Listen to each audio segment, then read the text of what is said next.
3 days after Alea sent her message, there was still no sign of the promised help. The hegemony planet killers continued their approach, now less than 48 hours from Earth orbit. The planetary defense system was partially operational, with 7 of the 20 planned projection points active. Engineers worked around the clock to complete more, but everyone knew they wouldn't finish in time. Alea had recovered from the communication procedure, though she remained more subdued than usual. She continued working with the scientists, focusing on improvements to Earth's existing weapons systems. Ryan found her on the observation deck late one night, gazing at the stars. "Couldn't sleep?" he asked, joining her by the viewport. "Listening," she replied. For response, Ryan leaned against the railing beside her. "You really believe they're coming?" "Yes." Alea's conviction was unwavering. "Distance is great. Travel takes time, but they will come. General Adams is implementing final evacuation protocols," Ryan told her.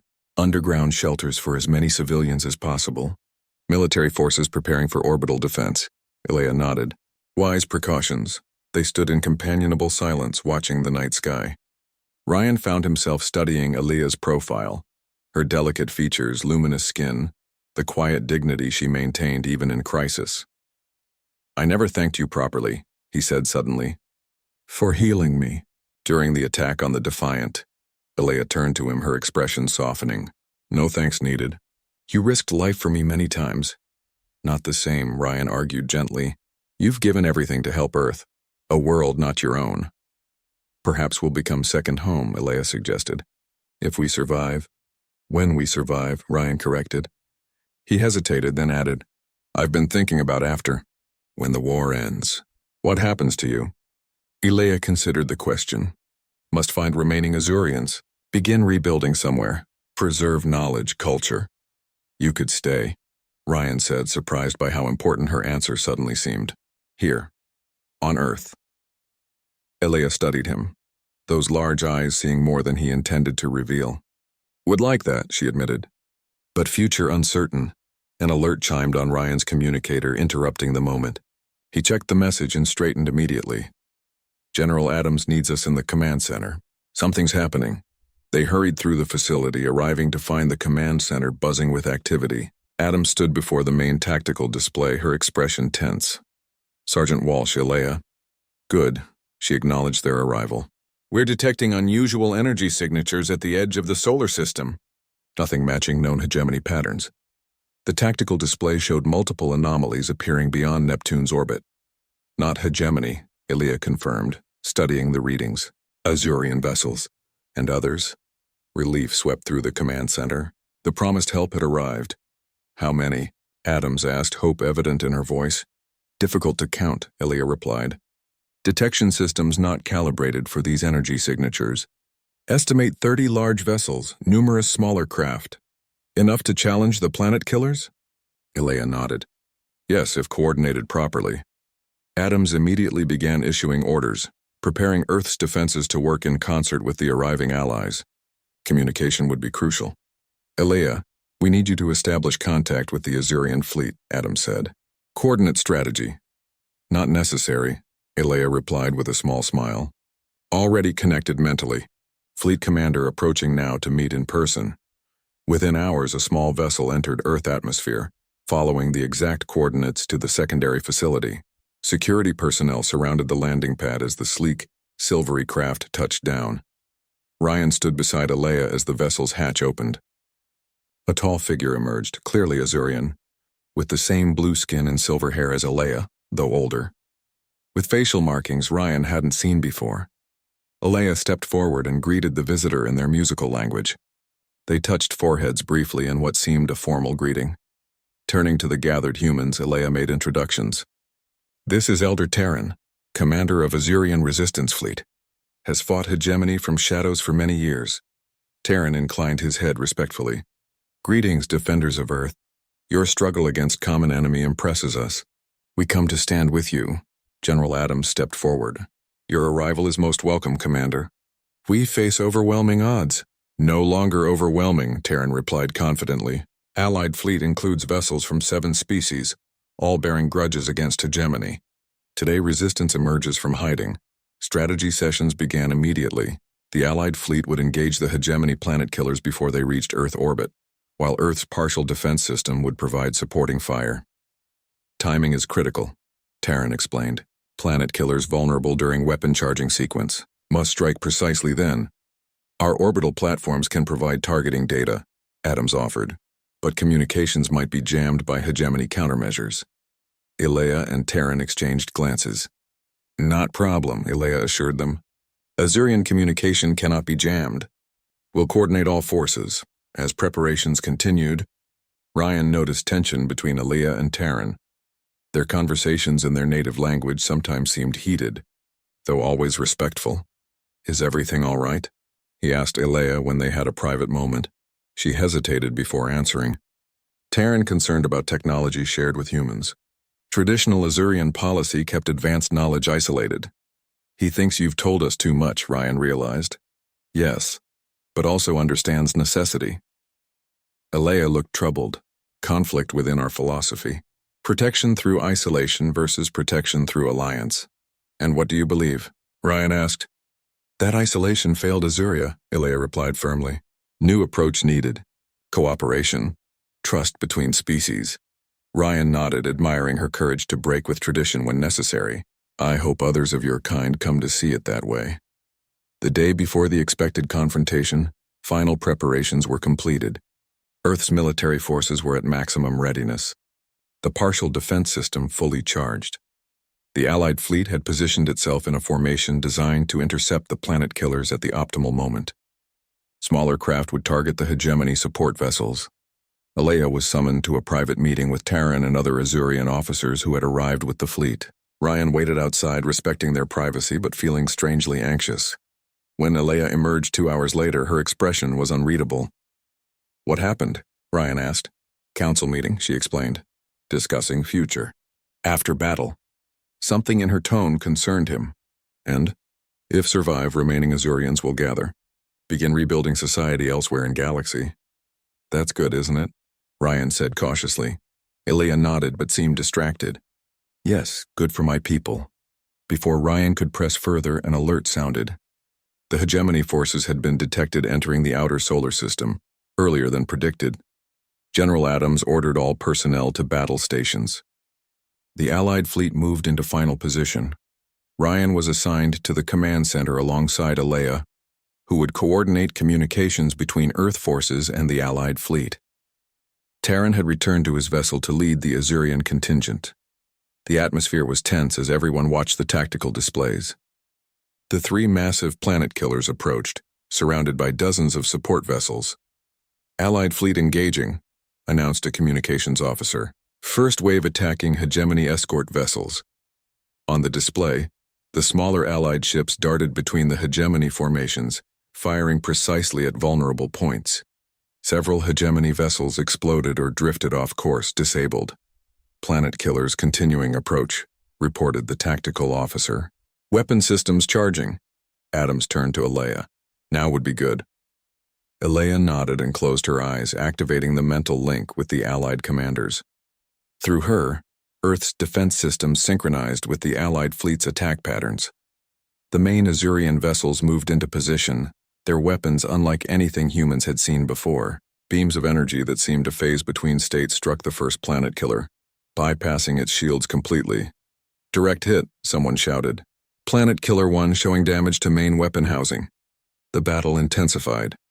The hegemony, recognizing the threat, diverted forces to protect the planet killers. Space around Earth became a chaos of energy weapons, exploding ships, and tactical maneuvers. Planetary defense system engaging, announced the weapons officer. The 7 completed projection points activated simultaneously, sending concentrated energy beams toward the approaching enemy. The second planet killer suffered multiple hits, but continued its approach. Its main weapon began to glow ominously. It's preparing to fire, Adams warned. Target is northern hemisphere. Ilea's concentration intensified, her mental communication directing the Allied fleet to focus fire on the immediate threat. 3 Azurian cruisers moved into position, placing themselves between Earth and the planet killer. Their combined shields created a barrier as the hegemony weapon discharged. The energy blast struck the Azurian ships with devastating force. 2 cruisers exploded immediately. The third drifted, critically damaged but having absorbed enough energy to save Earth from the full impact. The room fell silent for a moment, acknowledging the sacrifice. Then the battle continued. First planet killer critically damaged, reported the tactical officer. Allied vessels moving to engage the third. The deep rumble of artillery shook the ground as Sergeant Ryan Walsh crawled through mud toward the alien camp. Rain poured from the purple sky of planet Nexus, making visibility poor and movement difficult. Perfect conditions for a rescue mission. Ryan had been fighting in this war for 3 years. Humans versus the Galactic Hegemony. The conflict had spread across 12 systems, with Earth forces struggling against the technologically superior aliens. But humans had one advantage: determination. Tonight, his determination focused on a single goal. Intelligence had reported that the hegemony was holding prisoners in this outpost, including several humans and at least one Azurian. The Azurians were peaceful blue-skinned aliens who had refused to join the hegemony's war against Earth. For their neutrality, they were being hunted to extinction. Ryan reached the perimeter fence and used a small device to create a temporary gap in the energy barrier. He slipped through silently, his camouflage suit blending with the shadows. 20 meters ahead stood a low building with minimal guard presence. "Walsh in position," he whispered into his comm, proceeding to target. "Copy that," came the soft reply from his commanding officer, Major Wilson. "Extraction team on standby. You have 15 minutes before orbital bombardment." Ryan moved from shadow to shadow until he reached the building's side entrance. The lock was alien technology, but human hackers had developed countermeasures. He attached a small device to the panel and waited. 3 seconds later, the door slid open. Inside, narrow corridors were lit by harsh blue lighting. Ryan consulted the facility schematic displayed in his tactical visor. The prison cells should be 2 levels down. He encountered no guards on his way to the central lift. Either the hegemony was overconfident or this was a trap. Ryan decided it didn't matter. The mission remained the same. The lift took him down quickly. When the doors opened, he was ready with his pulse rifle, but the corridor was empty. Following the schematic, he moved toward the detention area. The first cells contained human prisoners, soldiers captured during previous engagements. Ryan would free them if possible, but his primary objective was specific. At the end of the corridor, a separate cell was heavily secured. Ryan used another hacking device on this lock, which took longer to override. When the door finally opened, he saw her. The Azurian female was chained to the wall. Her blue skin was marked with darker patches that Ryan recognized as bruises. Her silver hair hung limply around her face. She looked up as the door opened, fear evident in her large, luminous eyes. "I'm not here to hurt you," Ryan said, approaching slowly. "I'm human. I'm here to help." The Azurian stared at him, clearly not understanding his words.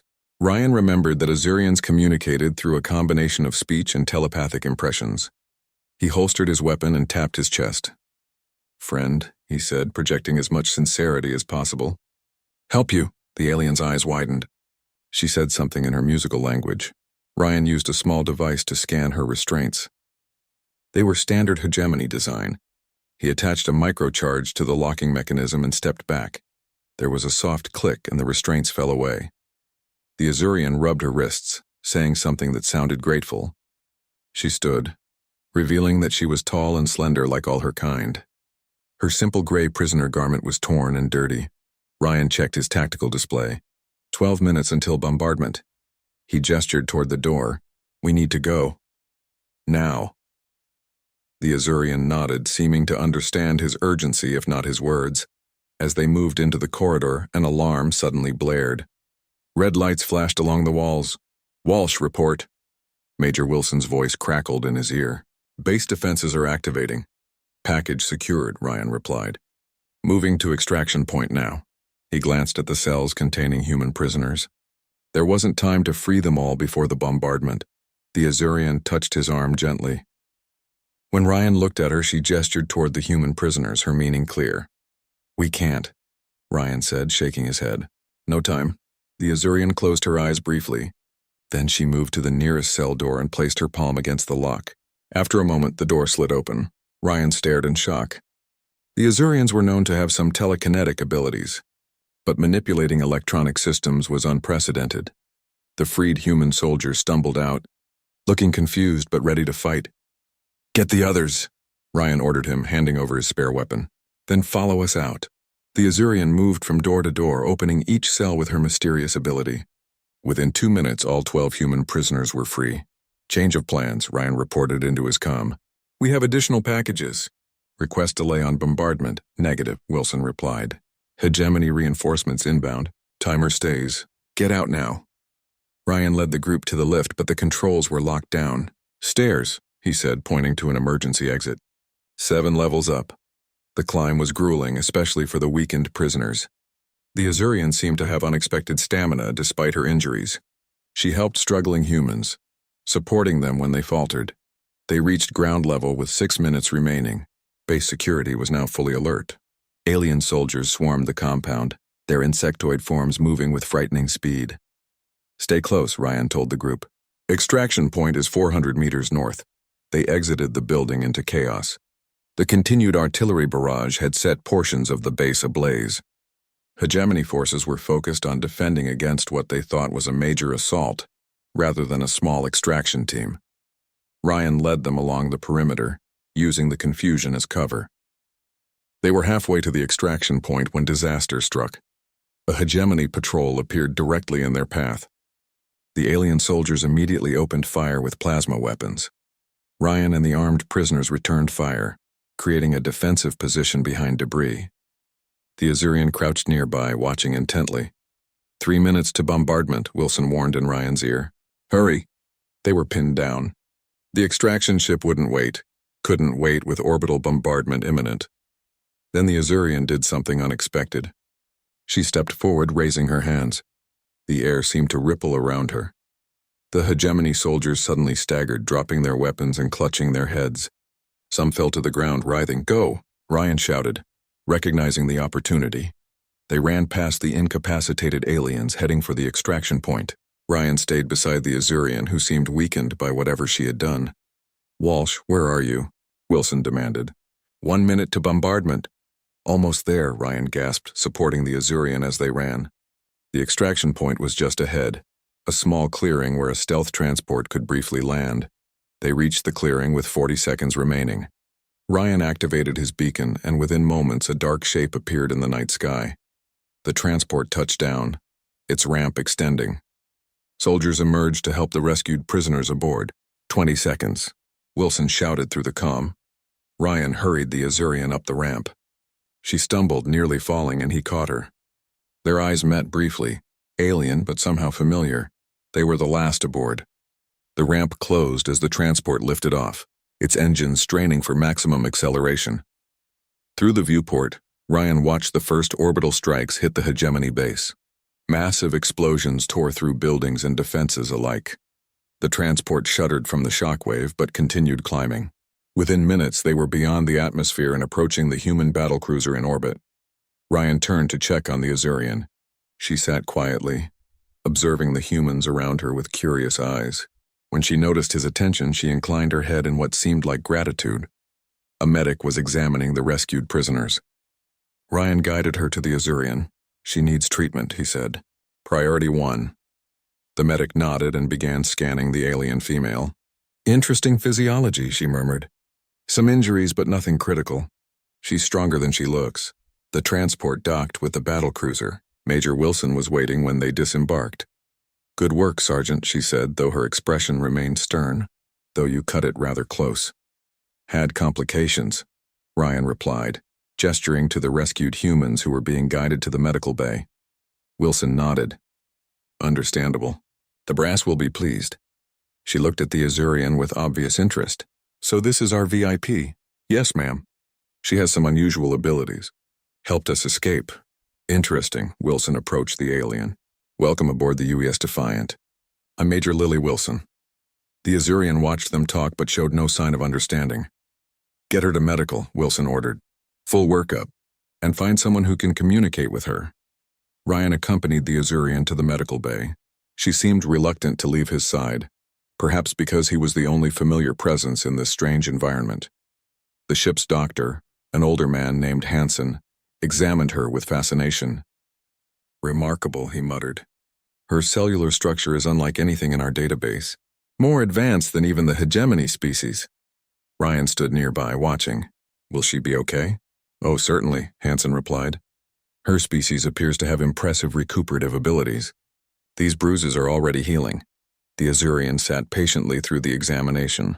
Occasionally, she would look at Ryan and make a small gesture that seemed reassuring. When Hansen finished, he turned to Ryan. She's all yours, Sergeant. I'll forward my findings to intelligence.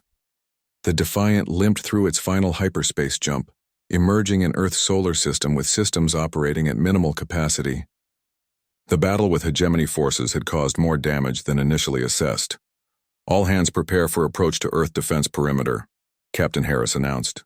Security Team Alpha escort our guest to Shuttle Bay 3 for planetside transfer. Ryan helped Alea gather the few possessions she had acquired during her time aboard. She wore a new uniform provided by ship stores, modified to accommodate her taller frame. Earth, she said, looking out the viewport as the blue-green planet came into view. More beautiful than in your memories, Ryan smiled. Wait until you see it up close. A squad of security personnel arrived to escort them to the shuttle bay. Major Wilson led the team personally. Sergeant Walsh, you'll accompany the VIP to the surface and remain as liaison at the research facility, Wilson instructed. Earth Defense Command has been briefed on the situation. Yes, ma'am, Ryan replied. The shuttle launched without incident, descending through Earth's atmosphere toward the North American continent. Ryan watched as Alea observed everything with fascination. The changing colors of the sky, the clouds, the vast landscape below. They landed at a secure military base in the Rocky Mountains. Far from civilian populations, a welcoming committee waited as they disembarked. General Laura Adams, commander of Earth Defense Forces, along with several scientists and security personnel. Welcome to Earth. Alea of Azuria, General Adams said formally. Your assistance is greatly appreciated during this difficult time. Alea inclined her head. Honor to be here. Hope to help end conflict. We've prepared facilities for your work with our scientists, Adams continued, and comfortable quarters for your stay. They entered a large underground complex built into the mountain. Ryan stayed close to Alea as they were shown through security checkpoints and into the main research area. The lead scientist, Dr. Ben Foster, could barely contain his excitement. The potential applications of your technology are extraordinary, he told Alea, particularly the energy systems you described during your communication from the Defiant. We'll share knowledge, Alea promised, but must understand principles first, not just copy technology without comprehension. Of course, Foster agreed. We've assembled a team of our best minds across multiple disciplines. Alea was given a private suite near the research facilities. Ryan's quarters were adjacent, allowing him to remain close for security and liaison duties. As they were left alone to settle in, Alea examined her new living space with interest. Different from ship, she observed. More permanent, Ryan nodded. This facility was built to withstand attack. You'll be safe here. Alea touched his arm gently. You worry for me. It's my job, Ryan replied automatically, then smiled. And yes, I worry. Hegemony will continue hunting, Alea said matter-of-factly. Not just me. All Azurians. All who oppose them. Then we'll stop them, Ryan said firmly. With your help. The next weeks fell into a routine. Each morning, Alea worked with the scientific team, explaining principles of Azurian technology. Progress was slow but steady as the humans struggled to understand concepts beyond their current science. Ryan attended most sessions, fascinated despite his limited scientific background. The technologies Alea described seemed almost magical. Energy shields that adapted to specific attacks, medical systems that could heal nearly any injury, communication methods that worked across vast distances instantly without detection. In the evenings, Ryan would take Alea to the facility's observation deck, where they could see the stars and surrounding mountains. These quiet moments became precious to both of them, a time away from the pressure of war and research. Your scientists learn quickly, Alea commented one evening. Especially Dr. Foster. He's brilliant, Ryan agreed. Sometimes too focused on results rather than consequences, though. Alea nodded thoughtfully. Have noticed this. Concern for what can be done, not always what should be done. Does that worry you? Ryan asked. Some worry, yes, Alea admitted. But see good intentions in most. Desire to protect, not conquer. Their conversation was interrupted by an urgent summons from General Adams. They found her in the command center, expression grim as she reviewed tactical displays. "We've received intelligence that the hegemony is planning something major," Adams informed them. "Multiple fleet movements toward populated systems. Standard invasion pattern?" Ryan asked. "No," Adams replied. "They're bypassing military targets heading directly for civilian worlds. Intelligence suggests they're implementing a new strategy, targeting civilian populations to force our surrender." Ilea stepped forward, studying the displays. "Show detection data," she requested. A scientist brought up the raw sensor readings. Ilea examined them carefully, her expression darkening. "Not standard fleet," she said finally. "Bioweapon carriers." The room fell silent. Adams turned to her. "You're certain?" "Yes, recognize energy signature. Hegemony developed biological weapons for use against resistant populations, never deployed against Azurians because wanted our knowledge intact. Thought humans." She trailed off. "They're planning to release a plague," Adams concluded grimly. "How long do we have?" 3 days until first target reached, Ilea estimated. Adams immediately began issuing orders, mobilizing Earth's remaining fleet to intercept the threat. But everyone knew the forces were insufficient. Too many ships had been lost in previous battles. "We need a new approach," Adams said. "Conventional tactics won't work against these numbers."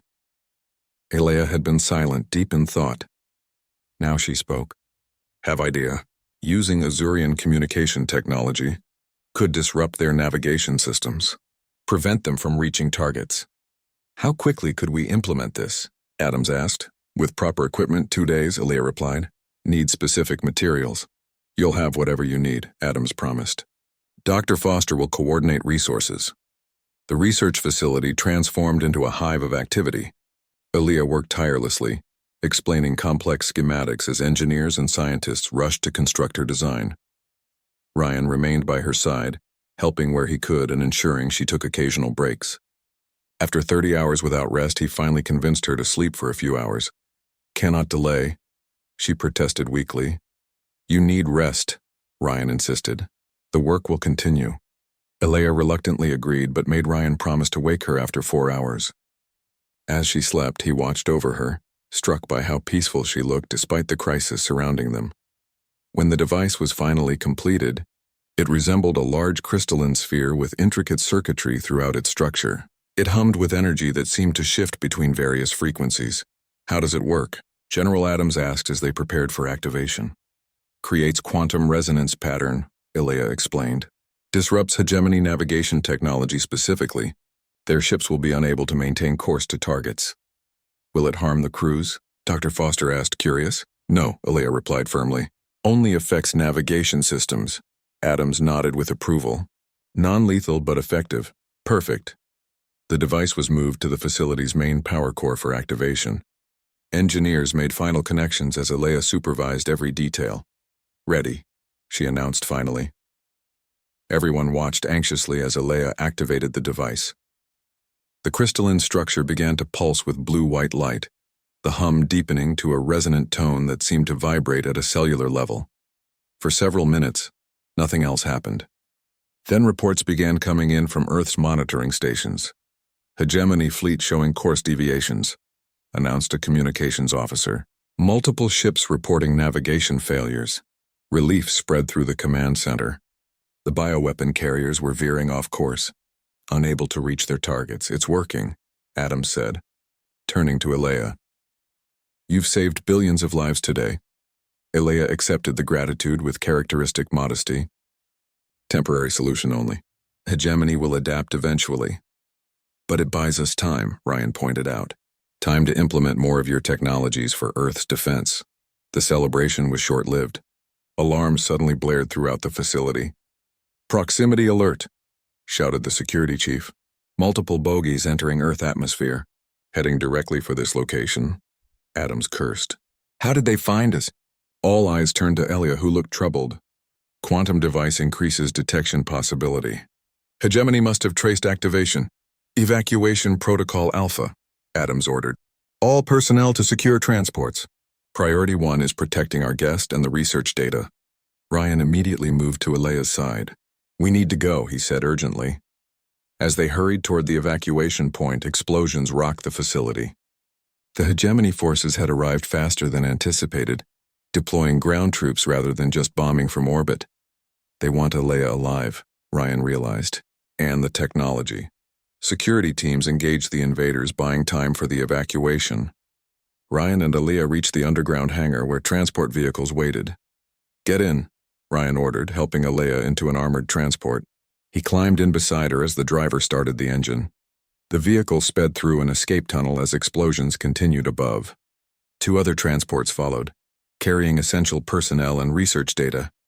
"Where are we going?" Alea asked as they emerged from the tunnel onto a mountain road. 2 days passed aboard the UES Defiant as Alea recovered from her captivity. The translator device improved rapidly, allowing increasingly complex conversations. Ryan visited her cabin frequently, initially to check on her welfare, but soon because he enjoyed her company. Despite her alien nature, he found Alea easy to talk with. She was curious about humans and Earth, asking thoughtful questions that revealed an intelligent, compassionate mind. On the 3rd day, Captain Harris called a meeting in the ship's main conference room. Ryan was summoned to attend along with Major Wilson, Dr. Morton, and several senior officers. Alea entered the room accompanied by 2 security personnel. She wore a simple blue jumpsuit provided by the ship's quartermaster. Her silver hair was neatly braided and her blue skin had regained its natural luster as her injuries healed. "Welcome, Alea of Azuria," Captain Harris said formally. "Thank you for agreeing to this discussion." The translator converted his words, and Alea nodded in acknowledgement. "I will help however possible." The translator rendered her musical speech. "Your people saved me. I am grateful." "We understand you have knowledge of advanced technology," Harris continued. "Technology that might help end this war." Alea looked troubled. "My people are peaceful. We do not create weapons." Harris exchanged glances with Wilson. The hegemony seemed to think otherwise. "They misunderstand," Alea replied. "Ancient ancestors created powerful technologies for exploration, healing, communication. Hegemony wants to use for destruction." "And you refuse to help them?" Ryan asked. Alea turned to him, her expression softening. "Yes. All Azurians refused. Many died protecting knowledge." "Your entire civilization was attacked because of this technology?" Dr. Morton asked, looking horrified. "Yes. Azuria is gone. Few survivors hide throughout galaxy." The room fell silent as the humans absorbed this information. Ryan felt a surge of anger at the hegemony's brutality. "We're not asking you to create weapons," Captain Harris finally said. "But we need to defend ourselves. The hegemony has attacked Earth colonies, killed civilians. We're fighting for survival." Alea considered his words. "I understand, but must know your intentions before sharing knowledge." "That seems fair," Morton interjected. "We should earn Alea's trust." Major Wilson looked impatient.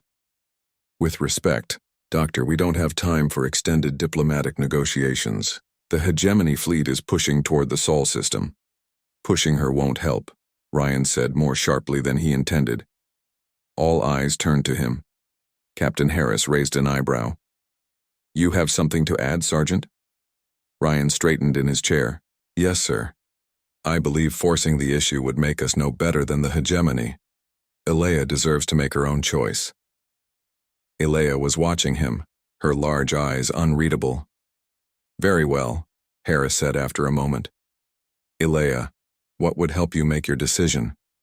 She considered the question carefully. "Show me Earth. Let me see your world, your people.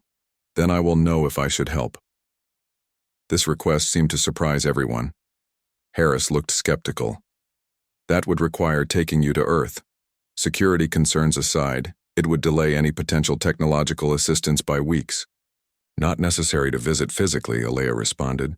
"Can connect mentally, see through memories." Dr. Morton leaned forward with interest. "You can access our memories?" "Only with permission," Alea clarified. "No invasion of privacy, sacred bond of trust." Harris looked dubious but intrigued. Whose memories would you access? Elia turned to Ryan. His. The one who saved me. I sense honesty in him. Ryan felt suddenly nervous. My memories? All of them? Only what you wish to share, Elia assured him. You control connection. Major Wilson frowned. Sir, I'm not sure this is advisable. Sergeant Walsh isn't trained for diplomatic representation. Maybe that's exactly why it should be him, Morton countered. Elia would see an unfiltered view of humanity, not a carefully curated presentation. Captain Harris considered both arguments. Sergeant Walsh, are you willing to participate in this? Mental connection? Ryan looked at Elia, who waited patiently for his response. He thought about Earth, about his hometown, his family, the good and bad of human history. There was much to be proud of and much that wasn't. Yes, he said finally. I'll do it. Excellent, Harris replied. Dr. Morton will observe the procedure. Major Wilson, assign security personnel as needed. Wilson nodded stiffly, clearly unhappy with the decision. After the meeting, Ryan accompanied Elia back to her quarters. Dr. Morton followed, carrying monitoring equipment. Are you nervous? Morton asked Ryan as they walked. A little, he admitted. Not sure what to expect? Process is gentle, Elia assured him. No pain, like sharing dream. Once in Elia's quarters, Morton set up her equipment while Ryan sat awkwardly in a chair, wondering what he had agreed to. Ready when you are, Morton said finally. Elia knelt before Ryan's chair. Close eyes, she instructed. Think of Earth, things you love about your world. Ryan closed his eyes. He thought about the mountains near his childhood home, the way sunlight filtered through forest leaves, the busy streets of his hometown. Elia placed her cool blue hands on either side of his face. For a moment, nothing happened. Then Ryan felt it, a gentle presence in his mind like a whispered hello. There was no invasion, just a request for entry. He mentally opened the door. Images flowed from his memories, running through sprinklers, as a child. His mother's garden, his father teaching him to fish, his first day at military academy, friends laughing around a campfire, the view of Earth from orbit, blue and green and perfect. The connection deepened. Ryan found himself sharing more. The pain when his father died, his fear during his first combat mission, his grief for fallen comrades, the determination to protect his homeworld, the moral questions he sometimes faced as a soldier. Through it all, he sensed Elia's presence, gentle, respectful, absorbing but not judging. The connection lasted perhaps 5 minutes, though it felt both longer and shorter somehow. When Elia removed her hands, Ryan opened his eyes, feeling strangely peaceful. Elia sat back, her expression thoughtful. Did it work? Morton asked, checking her instruments. Yes, Elia replied. Saw much. Beautiful world, complex people, capacity for great kindness and great harm. Like most species, I suppose, Ryan said, still feeling the lingering intimacy of the connection. Elia nodded. Yes, but humans have something special. Strong emotions, deep bonds, willingness to sacrifice for others. She looked directly at Ryan. You saved me when no benefit to yourself. Only danger. It was my mission, Ryan said, uncomfortable with her praise. Mission was rescue Azurian, Elia corrected. Not free human prisoners. Not risk life to carry injured alien. Those were your choices. Morton smiled. She's got you there, Sergeant. Elia stood. I have decided. We'll help humans against hegemony. Not with weapons directly, but technology for defense, healing, communication. Thank you, Ryan said sincerely. This could save many lives. Must speak with Captain now, Elia said. Much to discuss. Morton left to escort Elia to the captain, leaving Ryan alone with his thoughts. The mental connection had left him feeling vulnerable yet somehow strengthened. Elia had seen his fears and flaws, yet still chose to help humanity. Later that day, Ryan was summoned to the captain's office. Harris sat behind his desk, looking pleased. Ilea has agreed to share Azurian technology with Earth, he said without preamble. Defense systems that could change the course of the war. That's good news, sir, Ryan replied. Indeed. We're setting course for Earth immediately. Upon arrival, Ilea will work with our scientists at a secure facility. Harris studied Ryan thoughtfully. She has requested that you remain as her liaison. Ryan was surprised. Me, sir? Wouldn't someone with scientific background be better? Apparently, she trusts you. After your mental connection, she feels you understand her people's concerns about how their technology will be used. I'm honored to accept the assignment, sir. Good. Harris leaned back. There's more. Intelligence reports suggest the hegemony is aware we rescued Ilea. They may attempt to recapture or eliminate her before she reaches Earth. We'll protect her, Ryan said firmly. I'm counting on it, Sergeant. Harris dismissed him with a nod. The Defiant began its journey to Earth, traveling through hyperspace in jumps to avoid detection. Each jump took careful calculation and drained significant power. Between jumps, Ryan spent time with Ilea, helping her learn more about human culture and customs. She absorbed information quickly, her grasp of English improving daily even without the translator. Your language has many inconsistencies, she observed during one session. Ryan laughed. That's an understatement.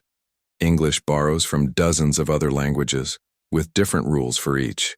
Fascinating, Ilea said. Reflects human history. Borrowing, adapting, sometimes conquering. Not always our finest trait, Ryan admitted. All species have darkness, Ilea replied. Azurians included. Important is recognizing, controlling negative impulses. Their conversations often turned philosophical. Ryan found himself sharing thoughts he rarely discussed with anyone. Sometimes I wonder if this war could have been avoided, he said one evening. If we had approached the hegemony differently when first contact happened. Perhaps, Ilea acknowledged, or perhaps inevitable. Hegemony believes in natural superiority, cannot accept equals. Like many empires throughout human history, Ryan said,